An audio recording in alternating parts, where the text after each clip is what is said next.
Kalau orang Corakoboan ini memang bukan hanya dampak, tapi yang kena korban. Cucunya yang satunya, 1 bulan kemudian ya di tempat sini itu, waktu ini membenahi jalan untuk itu bronjong, jadi ditemukan di sini itu. Korban yang belum ditemukan di sini kurang lebih orang 5 lah. Ya, assalamualaikum warahmatullahi wabarakatuh. Ini ada bapak salah satu nih. Selamat sore buat rekan semuanya. Mohon maaf, bapak siapa? Bapak Misdi. Pak Misdi. Oh iya ya. Kalau boleh kilas balik pak ya. Iya ya. Lava kemarin tanggal 4 Desember. Iya. Bapak bisa cerita? Oh iya ya bisa. Ya kejadiannya itu kalau tidak salah itu pukul setengah 4 itu hari Sabtu. Memang tidak ada tanda-tanda apa sama sekali, jadi ya terus gredes gitu aja lah, seperti angin itu aja. Nah, jadi orang takut ya sama-sama melarikan diri, ada yang selamat ya ada yang tidak. Ini 5 rumah ini tidak bisa melarikan diri. Oh ini jadi, pak ya, ini 5 rumah pak ya? Ya ini tempat rumah pas itu yang di musola itu rumah itu rumah 3 rumah. 3 rumah. Di sini 2 rumah di sana sebelah Pering sana. Oh di sebelah sana. Rumahnya Bapak Tuti sama Bu Iya. Kalau di sini rumahnya Bapak Bunari, Pak Bud, pas sama Pak Agus rumahnya sini yang di bawah. Iya. Jadi saya waktu itu kejadian saya keluar ke Penanggal. Jadi saya di sana itu sudah mendengar kalau saudara saya dan wilayah saya Corakoboan ini sudah tertimpa oleh lava. Jadi orang tidak bisa masuk. Ya kebetulan yang bisa masuk mendahuluin ke sini masuk itu pukul 4:30. Anak saya bisa masuk. Yang namanya Peri Kurniawan itu yang jaga channel di Jeplak TV. Iya. Itu bisa masuk ya menolong saudara-saudaranya ya rekan-rekannya yang bisa diselamatkan. Jadi itu bisa menjadi penunjuk jalan, jadi orang bisa lari lewat arah timur. Kalau arah barat jalannya itu tidak bisa karena ditimbun lava panas itu, jadi lewat sebelah timur.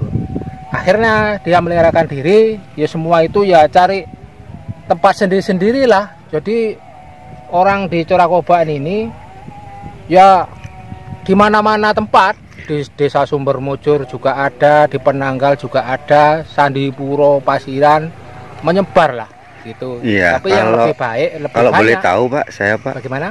Di sini ada nggak korban yang belum ditemukan?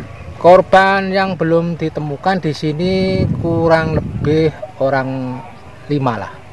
Yang bapak ingat? Yang saya ingat, yang 1 Bapak Usman, 2 Bapak Samak Pak Endung namanya, yang 3 Bapak Pak Side, yang 4 Dimas cucunya Pak Bunari, dan yang 5 cucunya Mbuk Bud yang di bawah lapa itu.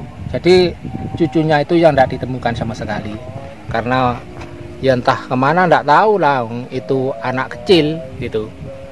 Jadi yang cucunya yang satunya 1 bulan kemudian ya di tempat sini itu, waktu ini membenahi jalan untuk itu bronjong, jadi ditemukan di sini itu. Ini cuma tulang-tulang belulangnya aja yang ditemukan itu gitu. Jadi memang orang sini sekarang ini ya tidak berani, ya sebagian beranilah karena yang tidak kerasan sama yang tidak punya huntara di sana. Jadi ya sebagian itu kembali ke Corakoboan, membenahi rumah-rumahnya itu yang masih kena ditempati. Salah satunya ya anak saya namanya Ngadiono Pak Rizka itu yang tinggal di Corakoboan sini, karena di sana itu ya bagaimana tempatin di situ itu enggak kerasan lah. Jadi kembali ke sini ya sendirian lah. Sudah hampir 2 bulan yang menempati di sini. Gitu. Ya enggak ada jangkauan lampu sama sekali, ya cuma pakai lampu lilin aja itu di sini. Ini menjadi padang pasir sekarang Pak ya? Iya, ini kurang lebih daerah Corakoboan ini yang ditimpa oleh pasir itu ya sekitar 50 hektar. Ini anginnya kenceng juga Pak ya? Iya, karena kan tidak ada pepohonan itu. Oh iya iya. Tidak ada pepohonan. Padang jadi pasir Pak ya? Hah? Luas padang pasir. Ini Ya, pasir semua ini ya sekitar airnya. ini 50 hektaran lah. Iya. Ini punyanya kebunnya masyarakat semua inilah. Iya. Sampai sebelah di bawah Semeru sana Iya. sampai ke sini. Itu ya tanah, sebagian itu tanah reformasi, Iya. bagian ya tanah bersertifikat gitu. Jadi Boleh kita sekarang kesana, ini Pak? ya, Boleh kita ke sana, geser ke sana? oh iya ya. Jadi kita sekarang geser. ini orang-orang sudah bangkit, alhamdulillah.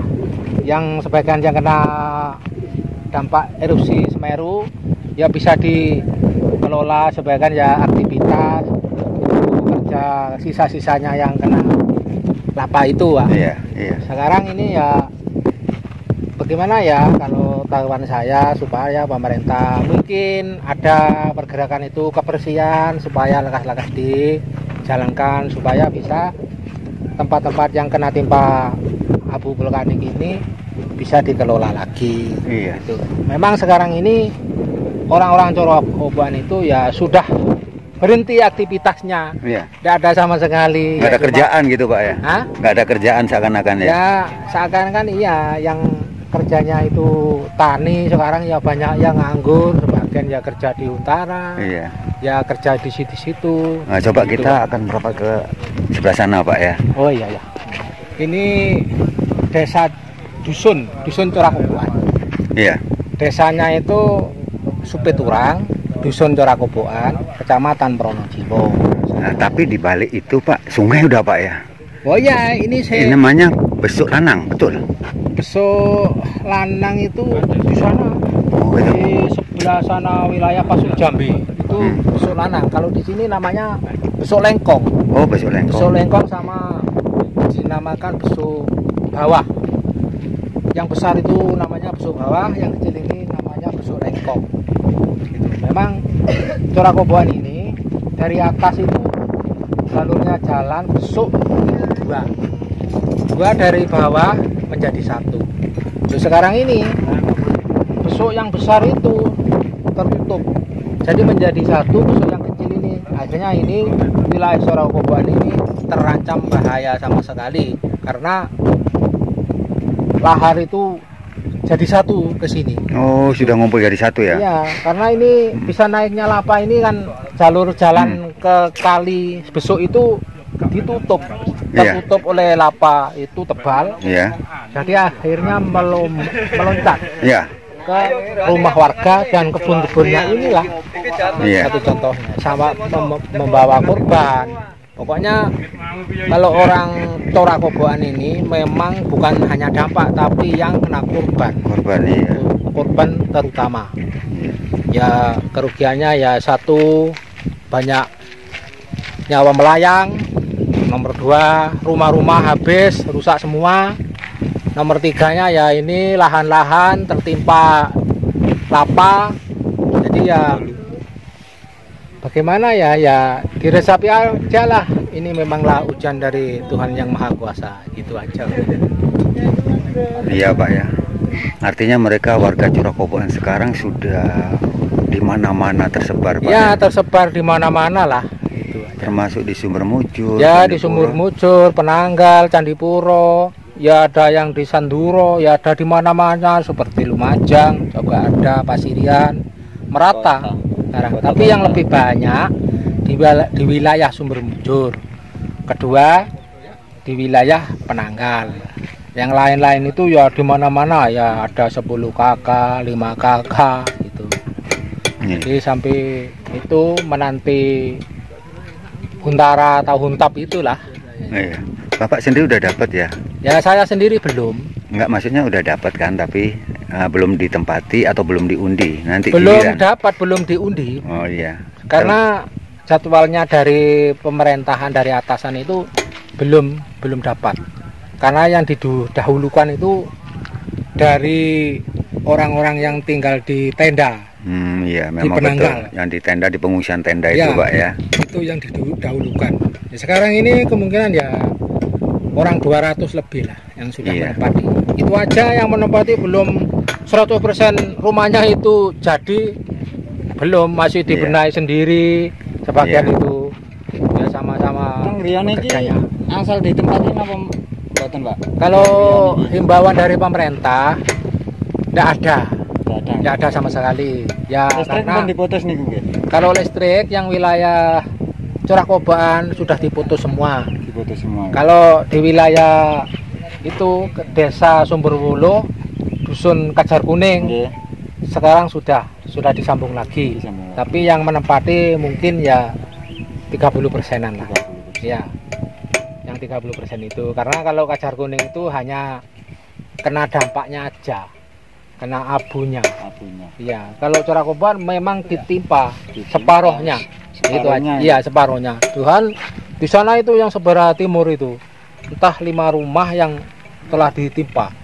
Tapi tidak sampai roboh, hanya setengah aja. Ya, dekat ini jadinya satu menjadi kali di sana, kali baru. Yang adanya lapa ini. Memang lapa ini bisa melunjak atau meluber di sini karena kekalinya itu tidak menyukupi, tidak sedeng. Iya. Padahal kali luru. Jadi di sini itu ditimbun lapa, jadi bisa lurus lah. Iya. Karena kalau lapa itu bukan karena tinggi tempatnya tidak jadi hambatan bagi lapa. Lapa itu pokoknya lurus dari gunung, ya itulah. Biarpun tinggi bisa nyampe. Bisa dilewati. Ya kalau lahar dingin cari mana yang rendah itu ya lembah. Kalau lapa tidak ada. Ini dulu perkiraan ini dalamnya itu ya kurang lebih 60 meter. 60 meter, Pak. Ya. Kalau di sana 100 lebih di Tretes sana itu. Tapi ya hanya 5 menit. 5 menit aja di timpa itu. Jadi sampai Gunung Semeru itu ya, di tempat saya tinggal di Curah Koban ini hanya 5 menit. 5 menit, Pak? Iya, 5 menit aja. Gunung itu ya? Iya, dari gunung. Dari Kampung Renteng sampai Bondeli itu seperempat jam nyampe ke sana. Itu daerah Kamar Kajang yang ditimpa oleh banjir lava panas itu sudah hari kedua dan ketiga. Pak, itu saya mau nanya, Pak. Iya. Seperti pasir yang nggak rata itu sudah kaki Semeru itu, Pak ya? Mana? Yang hijau.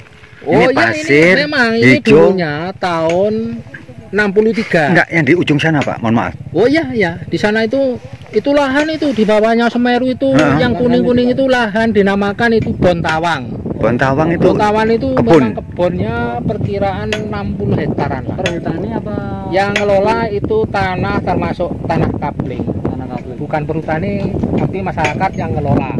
Ditanami kopi, Semacam dadalan gitu, Pak? Oh bukan, memang itu sudah dari zaman dulu, masih zaman Belanda lah. Itu sudah milik warga lah sama. Iya, sudah milik warga, milik zaman dulu. Padahal itu sendiri kan dekat sama Semeru, Pak ya. Bagaimana? Itu tebingnya lava itu, Pak ya.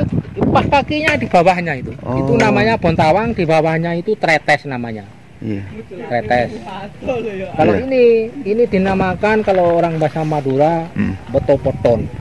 Oh, yang hijau ini, Pak ya. Ini termasuk itu yang mengalir zaman dulu. Masih saya belum ada mungkin. Dia sudah ada tapi masih bayi 60 tahun 63. Jalannya itu kurang lebih menelan waktu 6 bulan. 6 bulan. Iya, dari sampai gunung itu karena itu keluar mahmanya itu keluar dari bawah gunung. Oh, keluar dari bawah. Iya, dari bawah. Jadi dia itu sekarang menjadi tebingnya. Jadi tamengnya orang-orang Curah Koban itu memang mahma yang jalan itu. Iya, mahma yang jalan. Perkiraan zaman katanya orang-orang tua itu tahun 63. Iya. Lah terus yang lahar medal Rawan ini ndek pundi ya? Oh, kalau sebelah barat lahar itu Besukbang. Besukbang itu wilayah Pronojiwo. Ya kalinya itu pas di sebelah timurnya Pasar. Itu yang Kerawan. Itu jalurnya Kerawan. Itu jalur kalau di itu di Sriti Jabekan katanya orang sini Jabekan itu air yang tidak bisa mengalir ke sungai, jadi bisa di situ terjebak di situ. Jadi menjadi seperti itu danau. Ya, seperti danau itu entah kurang lebih tahun berapa tuh? Tahun 87-an. Ya, sekian. Oh, luar biasa Pak ya. Kalau saya memang nempati daerah sini, Curakoboan sini, perkiraan saya, bukan perkiraan, saya tahun 75. 75 sampai sekarang Pak ya. Iya, tempat di sana tuh, di sebelah sana itu dinamakan kebun gilingan. Saya tempat di situ. Sebentar, kebun gilingan itu ada yang pabrik Ya, kopi itu? dulunya itu untuk itu gilingan ya manual aja, orang biasa rakyat lah. Namanya Pak Haji Masbud. Dia itu membuat gula merah. Gula merah cuma itu namanya mesin manual waktu itu. Ya, Tasik gula sapi. oyek kan kata orang Jawa, gula oyek. Itu mungkin hanya 15 orang tahun 75 itu. Ya, itu namanya Pak Haji Samsul sama Haji Masbud itu perkiraan tanah 40 hektar itu cuma orang dua. Itu namanya bisa dinamakan itu lidah tanah di sini dulu. Karena apa dinamakan lidah? Sebelah barat, sebelah selatan itu kali besar, sebelah utara kali kecil. Jadi saya ini tepat di tengah-tengahnya itu. Jadi kalau ada banjir, tapi lapa belum ada, itu masih lahar dingin aja. Jadi kalau ada banjir saya ya sudah diam lah. Mau melarikan kemana-mana enggak bisa. Bisa karena saya di tempat itu. Karena bagaimana? Kok bisa di tempat kok berani? Karena saya dulu itu ya enggak punya tempat tinggal di sini. Jadi lah. Ya. Jadi tahun 93 itu di sana sudah dilanda banjir lahar itu. Jadi melarikan diri ke sini. Jadi ini ya kalau bagi orang yang punya ya beli, kalau enggak punya ya itulah ngampung, katanya ngampung. Ngampung sama ya. Orang Ikut aja ya. iya, ikut aja itu ada yang belas kasihan disuruh nempati kebun-kebun itu dibuat itu rumah kecil gitu. Itu ya. Sekarang ini Pak, sekarang ini yang besar. Yang tahun kemudian itu cuma itu aja, kali yang besar itu 300 meter itu bisa tertimbun hanya 5 menit aja. Saya ya pas di dekatnya itu kira-kira jauhnya 100 meter. Apa itu terlama itu ya, saya ya waktu itu malam itu ya berselimut itu, erupsinya itu. Iya, saya berselimut itu di dalam rumah itu. Ya pada saya kena ispa 1 tahun bisa sembuh. Kena ini Pak ya. Ya ispa, kena debu-debunya abu iya. vulkanik ini.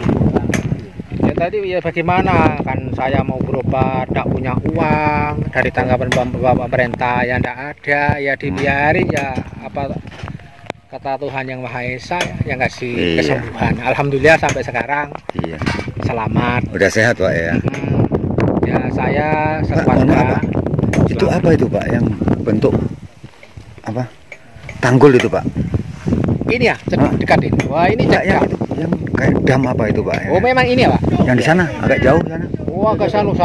Oh bukan itu. Tembok itu Pak apa? Wah itu namanya tebing Pak, tebing ya kali besuk itu. Itu dalamnya kurang lebih 70 meteran di sana. Itu dinamakan di wilayah Gunung Mentuk, namanya Mentuk. Iya, itu. Dari sana itu, dari gunung itu 2. Ini Semeru lagi mendung Pak ya? Ya mendung ini. Ini Prediksi? Semeru kalau mendung macam ini ya, ya cuma waspada aja lah. Nanti kalau hitamnya itu pekat, ya itu jangan sampai di pinggir kali atau aktivitas di kebun, ya lebih baik cari tempat yang Aman gitu ya Pak ya. Nah, Ya betul. Gunung Semeru itu kalau hitam pekat itu pasti banjir. Gitu. Banjir ya Pak? Ya, pasti.